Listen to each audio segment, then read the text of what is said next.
What is up, guys? Rudy Henderson back at you again with another video. This time, comic book movie related. No video game reviews this time. I'm going to be discussing some of the news that we went over at Comic-Con 2019, mainly Marvel Phase 4. I'm going to go ahead and put up the Marvel Phase 4 map that they put out for you guys right here. And we're going to be talking about Black Widow, which is the first movie in the Marvel Phase 4 lineup. So before I get this video started, I'm going to go ahead and let you guys know I wasn't extremely excited about the Black Widow movie. I thought it was a movie that was going to be some sort of prequel origin story to a character that we all know is already dead within the Marvel Cinematic Universe. I didn't know what there was to be excited about. I don't think Scarlett Johansson can really carry a movie on her own, as evidenced by the movie Lucy and Ghost in a Shell. And she herself is going through a little bit of controversy when it comes to the LGBTQ community and a transgender character she's supposed to be playing in a role coming up. I'm not going to get too much into that. That's a video for another day. Either way, after doing some research, this movie seems really interesting and I want to get into it. So let's get started. Black Widow is supposed to come out May 1st, 2020. The director of the movie is going to be a woman by the name of Kate Shortland. Now, Kate Shortland, Kate with a C, by the way, I just thought I'd point that out. Kate Shortland, she's directed a few things. She's directed a show called Smilf. She's directed Berlin Syndrome, a movie called Lore. If these aren't things that you're very, familiar with, then it's okay. She's an Australian director, but Marvel has enough trust in her and thinks that her track record is good enough to handle one of their AAA titles. But one thing I will say that has gotten me more interested in this movie is the cast, and not just the cast, but who they're playing. So let's get into this. First off, starting with the cast, we're going to be going over Florence Pugh.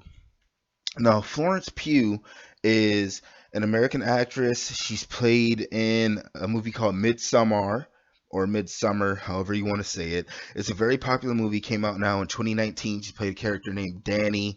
She is supposed to be playing Black Widow's best friend by the name of Yelena Belova.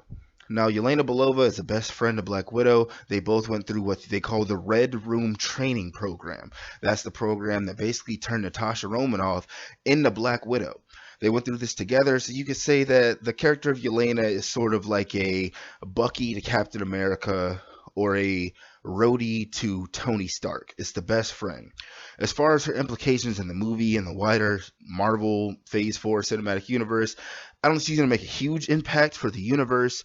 She'll probably make a pretty good impact in this movie, showing you some of the more emotional parts of Black Widow and sort of humanizing her as a character. We've always sort of known her to be sort of just this spy character that's sort of robotic, doesn't make too many friends aside from Hawkeye himself.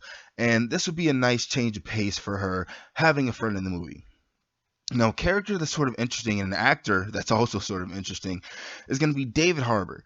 If you don't know who David Harbour is the guy who played Hellboy in the most recent release of Hellboy in 2019.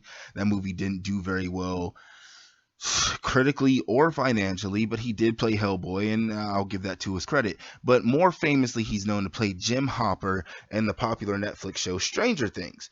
Officer Hopper, Sheriff Hopper, whatever you want to call him. He's a very popular character on the show, and he'd be a welcome addition. Now, he's going to be playing a character by the name of Alexei Shostakov. I am not Russian, so if I'm saying that wrong, I apologize. But he will be playing Alexei Shostakov, who is a character named the Red Guardian. Now, the Red Guardian is essentially the foil of Captain America. He's sort of like, if you read comics, he's like the Superman Red Sun version of Superman. He's just the Russian version of Captain America, which is interesting to me. It's Russia's version and answer to Captain America. So we'll see how big of a role he plays. I'm not gonna say he's gonna show up all throughout Phase 4. I don't think he's gonna be that big of a character, but he's gonna be in the movie, and I find that pretty interesting. So one of the more interesting characters that I personally pointed out when I was doing my research was Rachel Weisz. Now, Rachel Weisz was in a movie called The Favorite, in a movie called The Mercy, in a movie called Disobedience. None of these things I'm familiar with. I've never seen any of her work. To me, she's a new actor or actress. But she's going to be playing a character, when she got interviewed by EW, she said the character's name is Melina. Now that's a big deal because Melina is a reference, in my opinion, to the character Melina Vostokov, who plays the Iron Maiden. Now, the Iron Maiden is another character that was in the Red Room with Natasha Romanoff when she was becoming Black Widow, who essentially was the person that was in Black Widow's shadow, a little bit envious, created a sort of a rivalry. So I could see her popping up throughout the movie, maybe fighting against Natasha to give her some sort of a foil character, a villain that's on her same level, sort of deal. Do I think she's gonna make it past this movie? Probably not. But to see a character like Iron Maiden in the movie and a callback to the Marvel comics is really cool to me. Now, there's two really big pieces of information that got me interested in this movie. Along with this movie happening between Captain America Civil War and Infinity War, which debunked my whole theory of it being an origin story, the villain. So there was a couple times where some concept art and some leaked photos from the set, which I'm going to put up on the screen here for you, came out, and they were saying that they think the villain's going to be Taskmaster. And I didn't really believe it because I don't really like to believe anything that comes out unless the studio comes out and says it. But then one of the concept artists for the movie came out and put a picture on Instagram, which I'm going to put on the screen for you here, and it's definitely Natasha fighting Taskmaster, who's wearing a pretty much comic book accurate costume compared to Taskmaster. No skull. We all know that Taskmaster's skull was really a mask. So for those of you who don't know who Taskmaster is a character named Anthony Masters. He's a guy who has a very, very useful skill, which is like super photographic memory. The guy can essentially see something and learn and become a master of it in seconds, drop of a dime on the fly. As an example, when he was in high school in the comic books, he became a star quarterback at his high school from watching one game of football. He watched one game of football and became a star quarterback. So he can copy fighting styles, he can copy snipers, he can copy people who shoot any form of projectile. He's usually seen with a sword and shield. The shield is sort of reminiscent of Captain America, but he's one of those villains that pops up all throughout Marvel Comics, and hopefully he'll be a mainstay in the Marvel Cinematic Universe. Now, we know that Marvel likes to kill villains, but this is a very interesting villain that I think could really have implications going towards Marvel Phase 4 and 5 potentially on how they use the character. The only real way to beat Taskmaster is to hit him with something that he hasn't seen before. So this could be the inclusion of some other characters, maybe the Winter Soldier. In the comic books, the person who beat him was Deadpool because Deadpool hits people with a lot of things that no one's seen before. Either way, I thought that was a very interesting dynamic. With this being the very first movie in Marvel Phase 4, in my opinion, it says that Marvel has a lot of confidence in it. And then when I said at the beginning of the video I wasn't excited about it, I didn't really want to see it.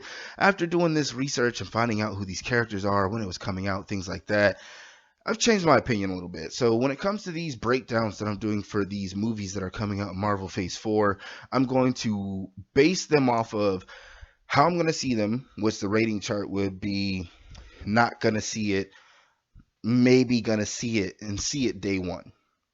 And I'm going to say with this movie, it was a not gonna see it for me, but I'm really on the fence of going to go see it day one simply because of Taskmaster 1, it being in between Civil War and Infinity War, which means it's sort of recent, about 5, maybe 6 years, depending on that Avengers Endgame timeline that they set out for us in the MCU. So it's not as far back as I thought it was going to be. It's not as recent as I'd like it to be, but it could still have larger implications. So it moved up from a not gonna see to a potential see on day one movie for me. And then as far as what I think it's gonna be, is it gonna be bad? Is it gonna be good? Is it gonna be great?